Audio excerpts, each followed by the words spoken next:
My husband, at first, he didn't think much of my involvement in the union. He was quite displeased with my involvement. And at one point during negotiations, after being away 11 days, when I got home, he was real depressed and he asked to have a good talk. So I sat down with him and he told me to make my decision neither to leave QP or leave him. And I said that no way would I leave QP.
Yes, I would like to have a union. I've thought of it once or twice, but I was told that you don't speak about unions because some people that had tried a number of years ago were let go, whether it was for that reason or not, I don't know. I was afraid mostly that if I became too involved in the union that I could lose my job. When I started back in 1959, I was really a greenhorn. I just was amazed. I just looked around. The crowd scared me to death. The mic scared me to death. And I mean, you just stay still and you don't like to look around. Just like when you're going into an operating room, you don't know which way to look. And I think most delegates feel the same way. Resolution number 20 is the resolution on page 3 of this buff-colored sheet. Okay, this morning, in this morning's session, it was referred back to the committee with the instructions to consider an amendment to it which would add a further resolve, which was found before. And I don't want to confuse you further, but the amendment came from a resolution which was on the white sheets, and it was called resolution number 23. And on the bottom of it, it said it was covered by resolution number 20, which is this one on the buff sheet. Now, the recommendation was that the last resolve of that resolution number 23 be part of this resolution number 20, which is before you. The committee did that, have brought it back. They now recommend concurrence as amended. Now, I don't know how much, I can't explain it any more than that. I would like to refer. You move referral back? Please. Women need to get together as women and decide what they want before they're ready to work with men. You have to form your ideas and your priorities as women, and you need the support of other women in order to deal with men. Something like this, if you have a separate women's meeting and the women all talk, and then you go into the group, the whole group with the men, and the same women that talked and had so much to say in a women's group are scared, and you never hear them with the men present. Why go through all these levels when you can get a group together like Women's Liberation, which can just come out and work for them directly? It seems like just one more step to go through. You know what you want. You want to change the capitalist system. You want equality for women outside the kind of roles that are presently available in this society for either men or women. Why not go for those directly? I think that as working women, we have to recognize that the exploitation of women is a class question, that the ruling classes exploit every section of the working class in particular ways. They have exploitation of immigrants. They're made to work for low wages and bad conditions and have no rights.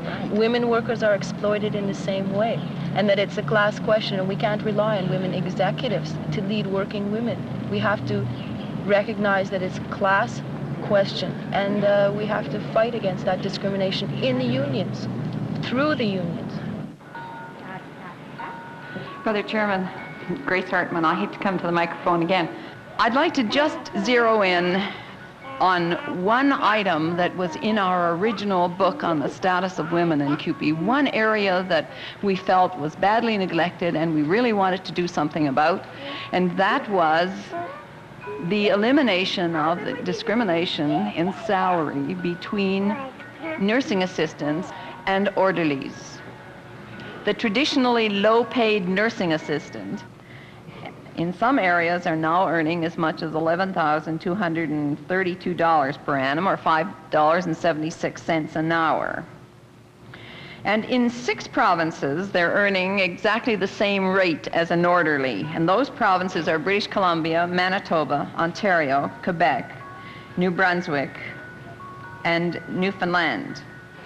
In Nova Scotia and Prince Edward Island, and in some Ontario hospitals, the nursing assistant earns more than the orderly. Right now, with this most recent settlement achieved in Alberta, certified nursing assistants are earning $60 a month less than the male orderly. But there is an explanation for this, I think. They're in an independent association. They chose not to come into CUPE, and they chose not to bargain jointly with us. They chose to go their own route. General unions have their place. A large group of people need a few people to speak for them and to get their ideas across to management and powerful companies, but they don't have to be as strong and as powerful as they were back in the 30s. People aren't taken advantage of these days like they were before. They're more educated. I don't think they'd stand for any abuse. When a person works for a civic government, a provincial government, or a federal government, they're always in the public's eye. They always say, oh, look at those federal workers, they're getting that big raise, or the provincial or the city workers, they don't do anything. It's a real easy job to have. And I feel we have a responsibility for other people in unions to settle our contracts in the most dignified way we can with the least bit of disturbance to the public. Most people only hear about unions when a strike or a confrontation is involved, whereas here in CUPE, 95% of our contracts are settled through negotiations without strike action. We had a very idealistic scheme for negotiating. What we wanted to do was cut down on the hassling and backbiting within our union. And the way we did that was we decided that most of the backbiting and hassling was over why people earned more than other people for strange jobs like, let's see, medical records librarian assistant, okay, and receptionists. I mean, how do you equate those jobs? How do you say those jobs are of equal value? But in essence, one had a gut feeling about a certain kind of job, that they were in a certain kind of, that they deserved certain, the same pay.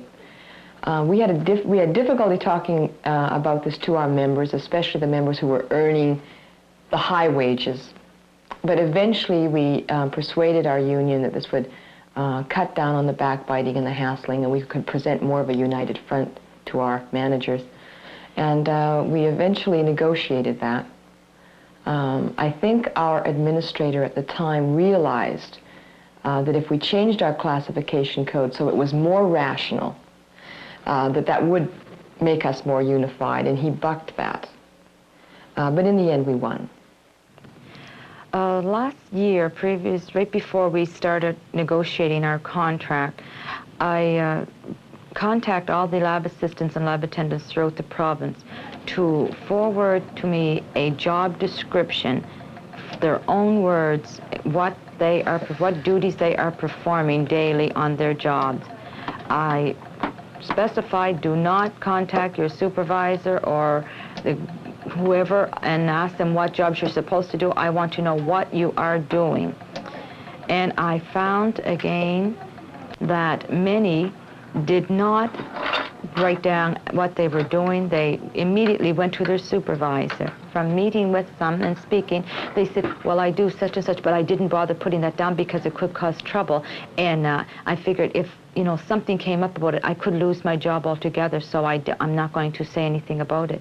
And things like this here, but how do they expect us to help them? We want to know what these girls are doing. Estevan was probably one of the most dramatic strikes in CUPE's history because all of the forces that oppress working people were brought into play. 6 weeks after the strike began, the Prince Albert Hospital workers struck to support their demands. And we were out for almost 4 weeks. And that's when the infamous Bill 2 was passed. And we had been on the picket line that night, and we heard rumors that something was happening in Regina. So the next day, we were on the picket line. We had a radio with us, and we listened to the 12:30 news, and we learned via the radio that we were to report back for work the following morning. We were forced back, and that an arbitration board would be set up, and we would have to abide by the arbitration board's decision. The irony of it all was that what we had refused was better than what the arbitration board handed down to us. Then the Estevan strikers were forced to accept the same unsatisfactory settlement. We were forced to take, some 3%, some got 5%. We had some members who received nothing. Recently, at a conference of hospital workers in Guelph, Professor Johnson of the Hospital Inquiry Commission of Ontario tried to convince our members that they should support compulsory arbitration. First of all, let's clear up this business about the right to strike. Ontario and Prince Edward Island are the only provinces in which hospital workers don't have the right to strike. And to talk about whether the Commission had in its terms of reference to give us the right to strike is also quite misleading, because until 1965 we had the right to strike. And in 1965 that right was taken away from us, not through anything that the hospital workers did, but because the management of the Trenton Memorial Hospital refused to bargain with the workers there. So who did they attack? They attacked the union. That's the first point. This is a nonsense what's being said about the right to strike.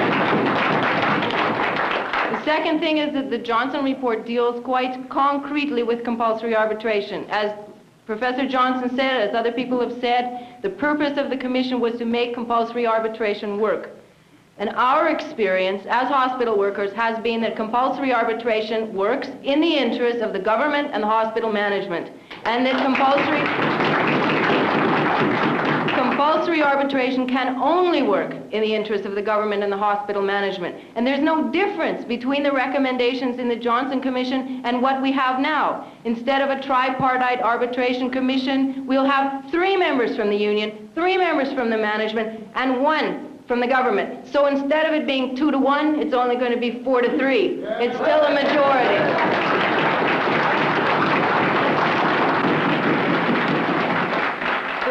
Changes in the arbitration procedure, there's no changes that can be made that will make it acceptable to us. And the criterion for what is acceptable, and Professor Johnson spoke quite a bit in his speech about what is appropriate settlement. What is appropriate settlement? What is acceptable, or what we will settle for is exactly what is acceptable to ourselves. And the first thing that is not acceptable to ourselves is compulsory arbitration, and CUPE has gone on record to say that.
I think it's important that a daycare center is into a union contract. It brings your staff closer together. You can have your facilities maybe on site.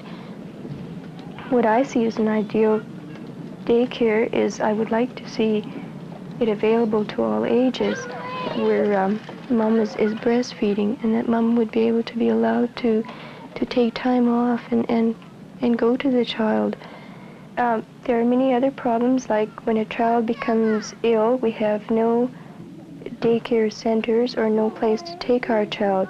There's also nothing for shift workers or even part-time workers. They're called to come in immediately, like maybe given an hour notice. They have no place. They have to find a babysitter in that time and also be able to come to work. Like at times I would be asked to work overtime and I would have to refuse because the daycare center's closed at 6. And like it really puts pressure and anxiety on the person. What do they do? Where are you going to take your child, or who's going to take them after 6? And if you refuse overtime, you're liable to lose your job. My child is now out of daycare, and I have a problem. My babysitter is not going to babysit, and I have no place to take my child in the summer for 2 months. What am I going to do? You too could have a child care center. You can get an inner Cupid child trap.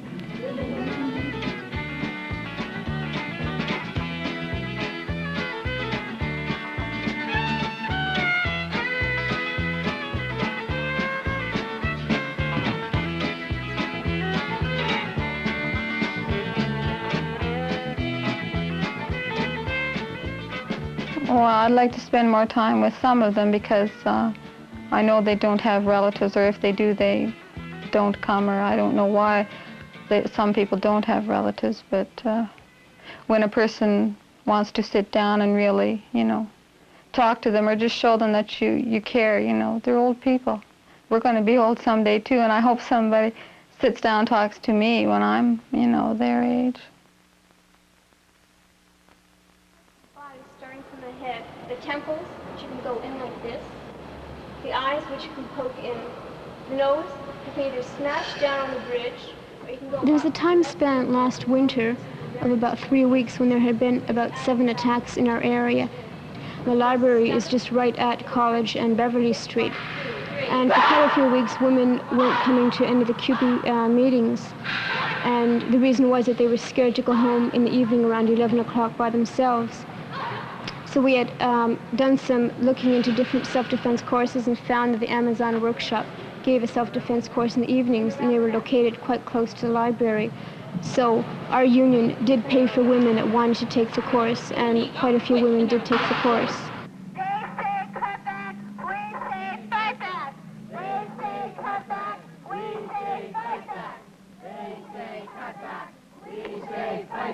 They say cut back, we say fight back. They say cut back, we say fight back.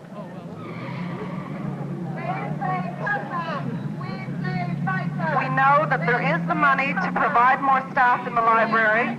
We know that that's to our benefit and to the benefit of everybody else on this university. And when they say there isn't more money, we can point to a whole lot of things.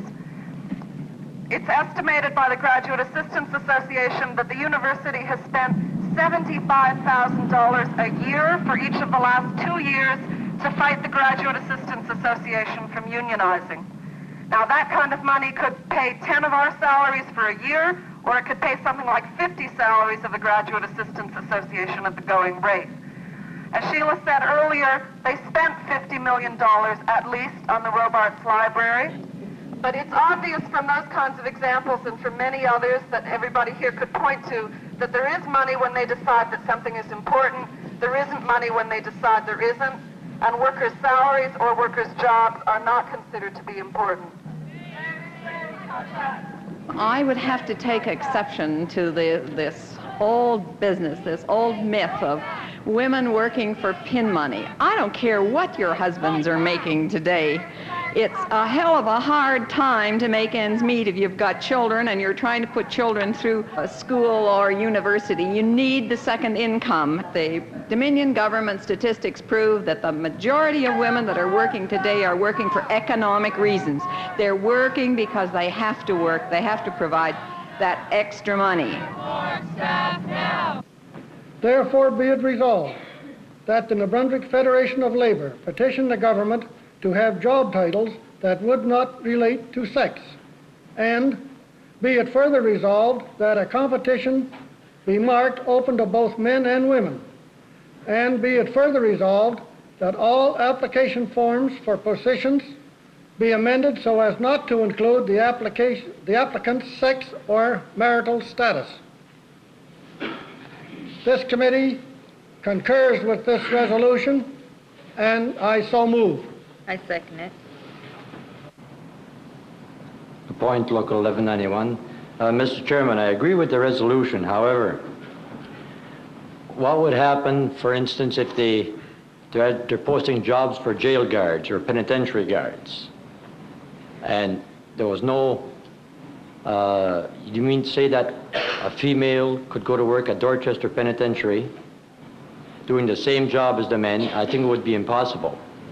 And another thing is the fact that in places of employment, you may look at this rather lightly if you like, but in places of employment you still have two washrooms, one for men and one for women.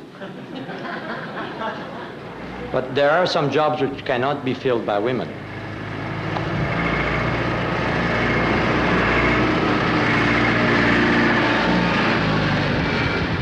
I think this is ridiculous. If anyone can do a job, a woman could do it too. Whatever a man can do, a woman can do, if they're qualified to do it. And I don't think, no matter if the position was posted, a woman wouldn't apply for it. She didn't feel she could do it. So why not give her a chance? Don't say that it's impossible. Nothing is impossible with a woman. And we're going to have to take a hard look at our own staff, where we have only 4 female representatives out of 115. I'm looking forward to the time when we will have a lot more applications from qualified women who can fill these representatives' jobs. I was quite serious about applying for a job with QP at one time. I mean, it was sort of my dream to become a union rep. And I was told, yeah, I would be really very good at that, and that's the kind of women they needed. And but the problem was, when it came down to negotiations, what they really wanted was somebody who could make the boss crap their pants, and they didn't think that women could do that. Well, I found that I was able to make my boss crap his pants in most situations without any difficulty. I found myself really credible in a negotiating setup. I think had I been male, it wouldn't have done anything to change the situation.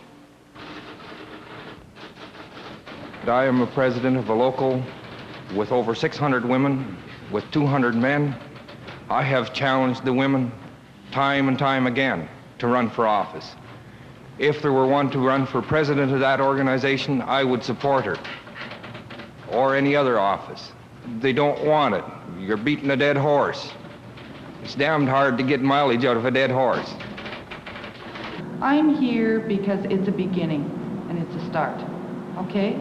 And that maybe that I'll be able to encourage other women to participate through my role. And if I have to do it as the bloody recording secretary of the division, I'll do it that way. If I can get to be vice president or president, fine. But I don't foresee that coming for a good many years.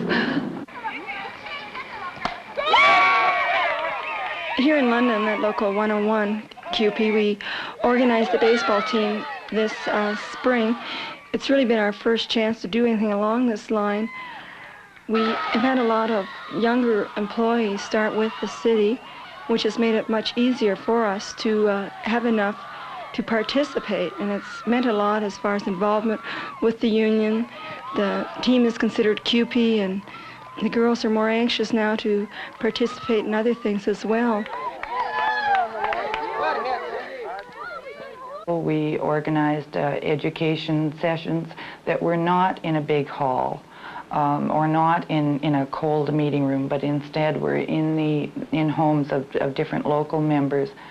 We also started pushing grievances. Every local in the world can find a grievance. It's very, very easy. And we started really policing our contract. There is no such thing as a union meeting without well over 50% of our membership attending now. What do you do with a member, female who is married and is delegated to go to a convention, but the husband says no? How do you deal with that? Okay, the problems of women's activity in unions, one of the basic problems is the problem of how to deal with the family, because of the traditional family roles that the mother should be home caring for her children after she's through her work day, that she should be home making meals for her tired husband who has also finished his work day, and the like. And it's been a real problem for me. John, can you stay home with the kids tonight? I have a union meeting. Gee, I promised Sam to help him with his boat. But somehow women have to come to terms with the fact that they have the right to do things outside of the home that they care about deeply. All men have the right to do it. It was the women that were strong in Estevan when we walked the picket line for 3 months. The men were weakening on us, and we had to do all sorts of things to shore them up and keep their spirits up. One man threatened that he was going to go back in to work, and we said, if you dare, just try it. We'll catch you in the alley and we'll pull your clothes off. And then you see.